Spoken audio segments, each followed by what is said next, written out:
Dear student, Jai Sri Swaminarayan.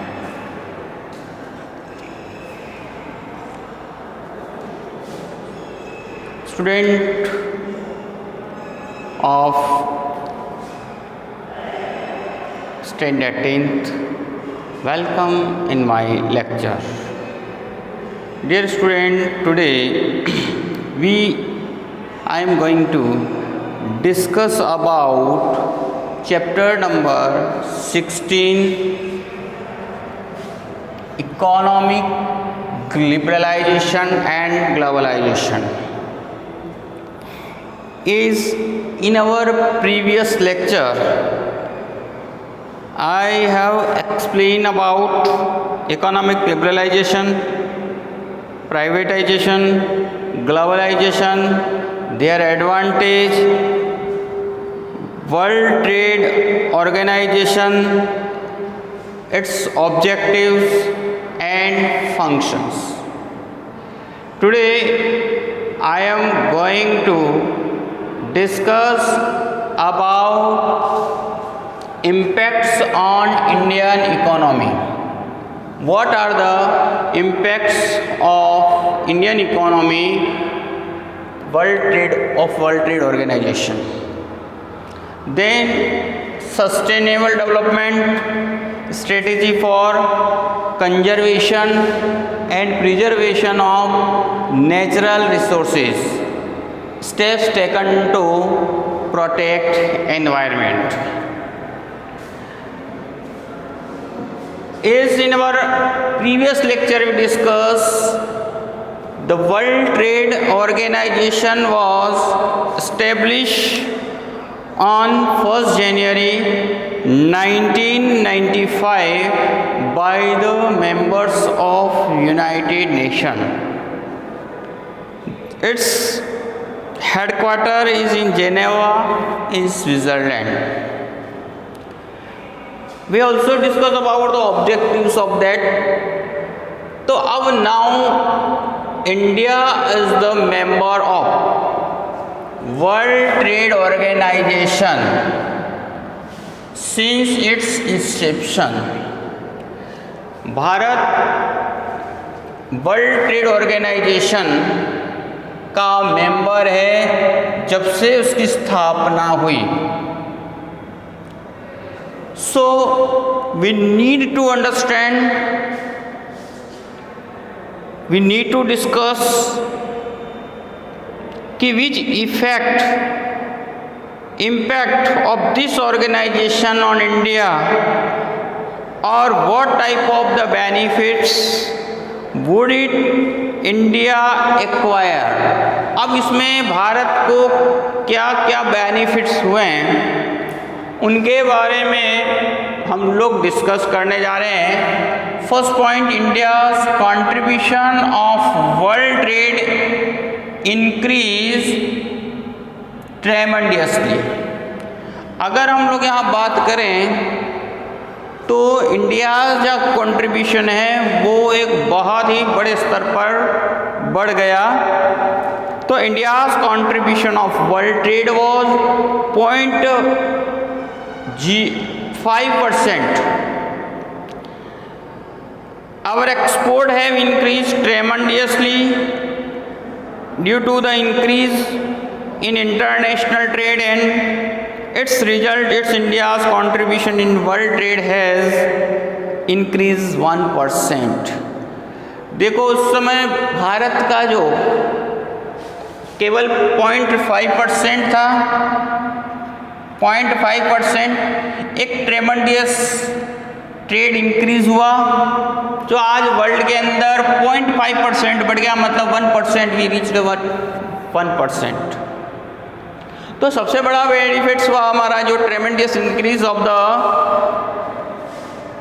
International trade और India's contribution in the world trade has increase to 1%. Being member of WTO, export of readymade clothes increase. Readymade clothes का export बढ़ गया. As a member of WTO, India has been able to increase exports in its agro product. Clothes के अतिरिक्त हमारे यहाँ पे agro products के अंदर भी एक्सपोर्ट बढ़ा. Increase the foreign investment in our country. Due to increase in export, pressure on imports had reduced and foreign investment has been increased in foreign exchange. अब देखो इस WTO की वजह से हमारे कंट्री के अंदर फॉरेन का इन्वेस्टमेंट बढ़ा, फॉरेन के अंदर में ट्रेड बढ़ा, और ये जो इंपोर्ट्स का ट्रेड था, ट्रेड वो हमारा कम हुआ. तो thus the member of World Organization India will not only above mentioned but benefit also comply with the condition. It is especially depend on how fast India increase its infrastructure facility and how develop the country state India. देखो इस WTO से यहाँ हमारी country का, हमारी condition के ऊपर depend करेगा कि हम लोग कितना स्ट्रक्चरल डेवलपमेंट करते हैं, कंट्री को आगे बढ़े थे. तो अगेन ये जो इम्पैक्ट्स है उसमें फर्स्ट इम्पैक्ट था हमारा contribution of world trade increase 0.5 से लगाकर 1% तक. Export of readymade clothes increase. India has been able to increase export of its agro product. अब हम लोग यहाँ एग्रो प्रोडक्ट को बढ़ाने में समर्थ हुए हैं और increase foreign investment in our country. तो these are the 4 impact of which are done due to the world trade organisation. Now next में sustainable development. First we are going to discuss about what is the meaning of sustainable development. तो sustainable development is the development which meets and need of present generation without compromising with the ability of the future generation to meet their own needs. Sustainable development का मतलब क्या होता है? Generally हम लोग टिकाऊ मतलब एक लंबे समय तक चले. कि sustainable development is the development which meets, जो आवश्यकता को पूर्ति करता है, needs of present generation, present generation को भी प्रोवाइड करें without compromising with the ability, बिना कॉम्प्रोमाइज किए हुए विद द फ्यूचर जनरेशन. मतलब हमें भी मिलना चाहिए और ये इस तरह हम सिस्टम प्रोड्यूस करें सस्टेनेबल की डेवलपमेंट के, मतलब हम भी यूज़ करें और हमारी नेक्स्ट जनरेशन को भी कॉम्प्रोमाइज़ नहीं करना पड़े, है ना. उनको किसी भी वस्तु आइटम्स के लिए कॉम्प्रोमाइज़ नहीं करना पड़े. हमारा जो भी प्रेजेंट टाइम क्या चल रहा है कि बहुत over uses, we are over using. अब ये जब हम ओवर यूज़ कर रहे हैं तो in that all condition what happen, do you know, कि नेक्स्ट जनरेशन के लिए हमारी प्रॉब्लम क्रिएट हो रही है. दस the idea of sustainable development develop because of extreme effect on nature. अब देखो ये जो सस्टेनेबल डेवलपमेंट का जो विचार जो आया उसके पीछे क्या कारण था? Development because extreme effect on nature, near human habitation and man created cover environment. तो जैसे जिस तरीके से हम आज इन रिसोर्सेज का और उनका यूज़ कर रहे हैं तो आगे वाली जनरेशन के लिए प्रॉब्लम क्रिएट हो सकती है और इसके साथ इट्स कवर्ड द एनवायरनमेंट, है ना. और ये जो एनवायरनमेंट है वो भी क्या होता जाएगा? खराब होता जाएगा और आने वाली जनरेशन के लिए प्रॉब्लम है. The way and the speed with which present generation is developing cannot be maintained in the future.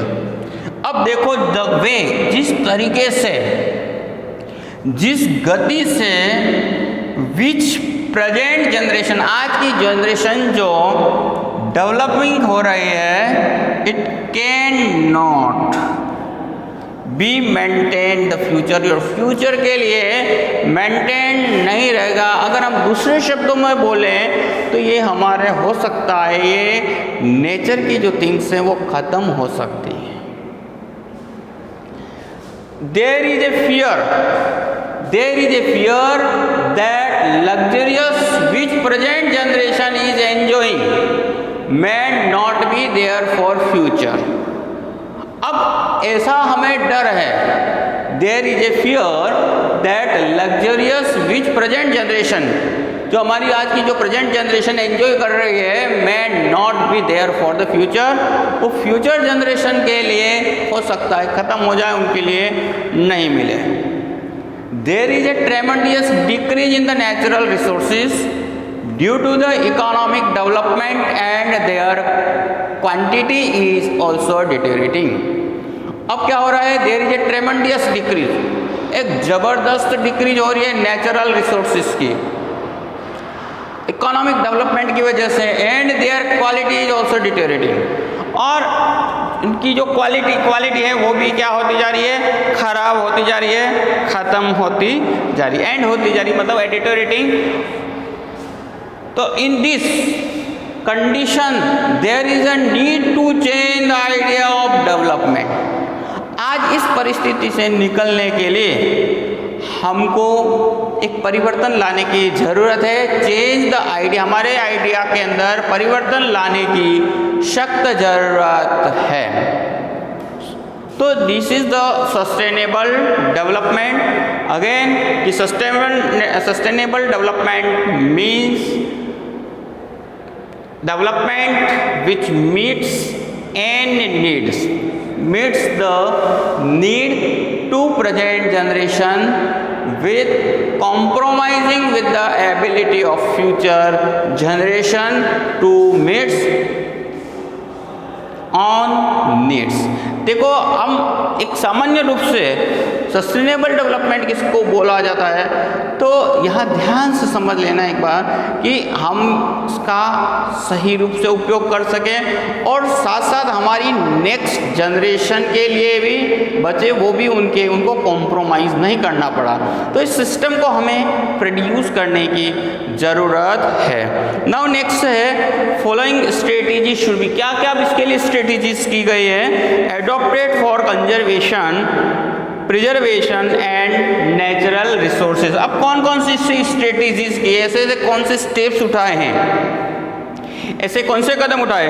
The renewable resource like cultivable farm, forest, water resources should be use in a such way that their quality is maintained, and non-renewable resources like coal, petroleum, minerals should be used judiciously. देखिए, there is a renewable resources, है ना, जैसा आपको पहले भी बताया गया था कि जो रिन्यूएबल रिसोर्सेज हैं उन रिसोर्सेज को हम ज़्यादा से ज़्यादा यूज़ करें और उसकी क्वालिटी को मेंटेन कर सकें. नॉन रिन्यूएबल रिसोर्सेज जो हैं just like a coal, petrol and mineral should be use judiciously, बड़े उसको सही तरीके से और कम मात्रा में उसका यूज़ करें. Second, the industrial location should on the basis of the lesser transportation. अब देखो, यहाँ दूसरा जो पॉइंट है वो क्या होना चाहिए कि इंडस्ट्रियल लोकेशन कहाँ होनी चाहिए, जहाँ से कम ट्रांसपोर्ट का खर्च आए. मतलब जो भी हमारे को रॉ मटेरियल अवेलेबल होता है उसके आसपास इंडस्ट्री डेवलप हो. A sincere attempt should be made achieve eco friendly development. इसके अतिरिक्त हमको क्या करना चाहिए, इको फ्रेंडली डेवलपमेंट सिंसियरली हमको हमारा अटेम्प्ट करना चाहिए. शुड बी मेड अचीव, प्राप्त करने के लिए, क्या प्राप्त करने के लिए, eco friendly development. Those resource which can be use in the more and more one way should be utilize in different. Such different irrigation system are utilized more than one purpose, producing electricity, flood control and transportation. अब those resource which can be used in more and more, यह resource क्या कर सकते हैं, हम अधिक से अधिक बार उपयोग कर सकते हैं यदि अलग अलग तरीके से, तो हमें उसी तरह बनाना चाहिए. सच डिफरेंट इरिगेशन सिस्टम्स जो हैं वो एक के बाद में बहुत सारे हमारे यूटिलाइज हो सकते हैं. Many purpose can fulfil by one resource. एक रिसोर्स से हम बहुत सारे यूज़ कर सकें, तो in producing electricity, flood control, transportation. Imagine जैसे एक बात बताऊँ, हम लोग एक डैम का कंस्ट्रक्शन करते हैं, तो अब ये डैम का construction not many purpose should be fulfil. अब इसको इस तरह से प्रिपेयर करें, उसको इस तरीके से तैयार करें कि उसके बहुत सारे उपयोग हो सके। जैसे आप इलेक्ट्रिसिटी प्रोडक्शंस के लिए, second one fishery industries, third one control flood, then after navigations and many other purpose can be fulfilled. Natural resources should be not wasted. हमें नेचर के जो सोर्सेज हैं उनको कभी वेस्ट नहीं करना चाहिए। Control should B laid on unplanned disposal and industrial waste, poisonous chemical increase in slums. Natural resources should be not wasted. देखो, हमें नेचर के जितने भी रिसोर्स मिले हैं उन्हें कभी वेस्ट नहीं करना चाहिए, हमें कंट्रोल रखना चाहिए। Control should be lead upon disposal. हम आज हमारा बहुत सारा डिस्पोजल है जो प्लास्टिक के रूप में या अदर थिंग्स के रूप में निकलता है, इंडस्ट्रियल वेस्ट है, poisonous chemical increase in slums जो आज बढ़ते जा रहे हैं, उनके ऊपर हमें कंट्रोल करना चाहिए। Stress should be laid on use of conventional energy resource such as solar and wind energy. Stress should be, दबाव देना चाहिए laid use of non conventional energy resources का यूज ज़्यादा से ज़्यादा हो, उसके ऊपर हमें स्ट्रेस देना चाहिए। तो इस तरीके से देयर आर 5 स्टेप्स। यहाँ पे हमारी जो स्ट्रेटजीज थी जिनके बारे में हमने डिस्कस किया, conservation and preservation of natural resources. तो खास करके फर्स्ट पॉइंट आता है वो हमारा रिन्यूएबल नेचुरल रिसोर्स को हम बेटर ज़्यादा यूज़ करें और उनकी क्वालिटी को मेंटेन करें। Industrial location should be near place होनी चाहिए जहाँ पे ट्रांसपोर्ट का खर्च ज़्यादा ना हो। फिर जिसके बाद में हमने यूटिलाइज इन डिफरेंट वे, एक ही रिसोर्स का हम ज़्यादा से ज़्यादा और बारंबार उपयोग कर सकें, ऐसा हमें करना चाहिए।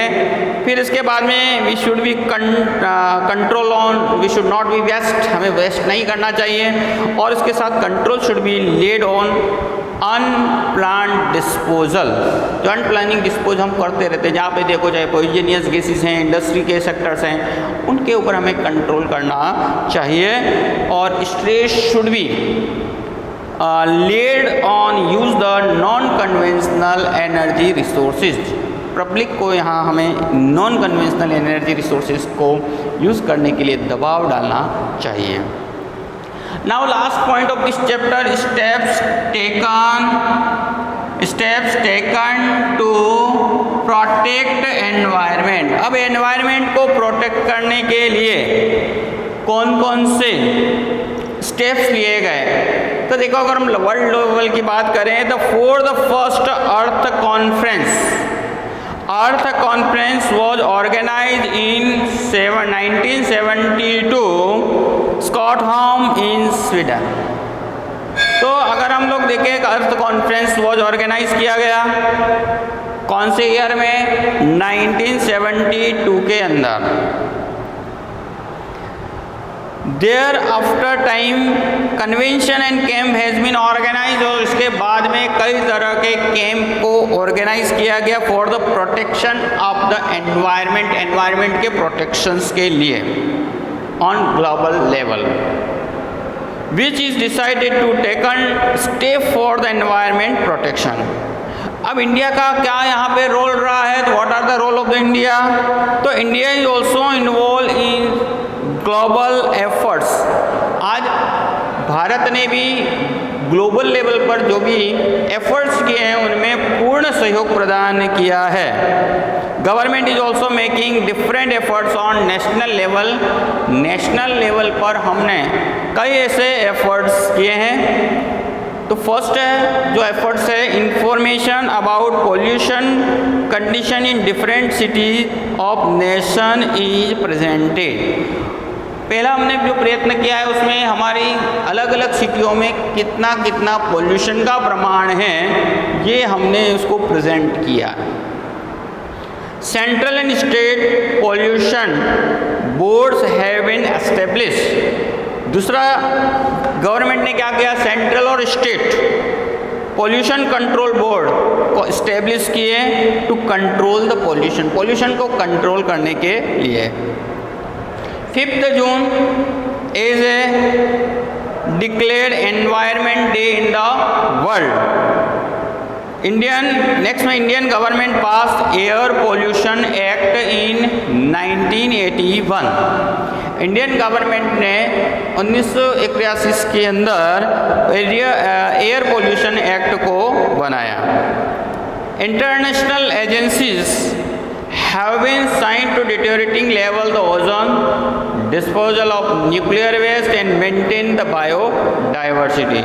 अब देखो हमारे यहाँ अंतर्राष्ट्रीय स्तर पे जो भी एग्रीमेंट हुए उसमें हमारा संपूर्ण सहयोग है, और यहाँ साइन किए गए ऑन एजेंसीज के द्वारा deteriorating the level of ozone, ozone के लेवल को कम करना, disposal of nuclear waste, disposal जो हम कर रहे हैं न्यूक्लियर के उनको कम करना, एंड मेंटेन द बायोडाइवर्सिटी। और क्या बात की है, मेंटेन द बायोडाइवर्सिटी। तो इस this way you find here कि कौन कौन से ऐसे projects will be done here, ऐसे कौन कौन से, तो देखो 90 स्टेप टेकन टू प्रोटेक्शन, ठीक है, कौन कौन से ऐसे स्टेप्स लिए गए। तो इन स्टेप्स के अंदर अगर हम लोग फर्स्ट बात करें, steps taken to protect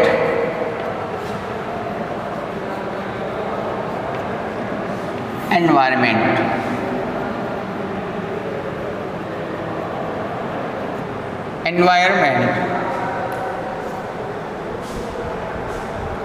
environment को प्रोटेक्ट करने के लिए तो सबसे पहले अगर हम लोग बात करें तो 1972 के अंदर अर्थ कॉन्फ्रेंस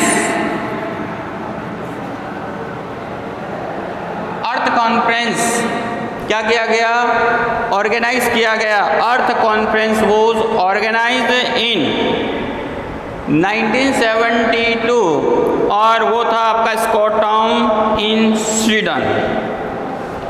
फिर व्हेनेवर कोई भी ग्लोबल लेवल के लिए, ठीक है ना, कोई भी अगर ग्लोबल लेवल के लिए कोई any efforts done, India always supported.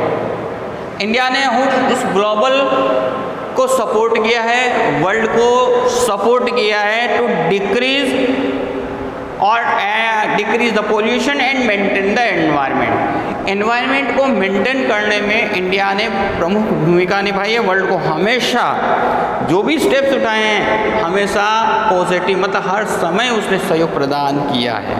अब हमारे यहाँ की जो गवर्नमेंट ने जो स्टेप्स लिए उसमें से देखिए, तो सबसे पहले भी provide the information related the pollution, pollution से रिलेटेड किस सिटी में कितना प्रमाण है ये हमने बताने का प्रयास किया। Central and state government pollution control board, pollution control board.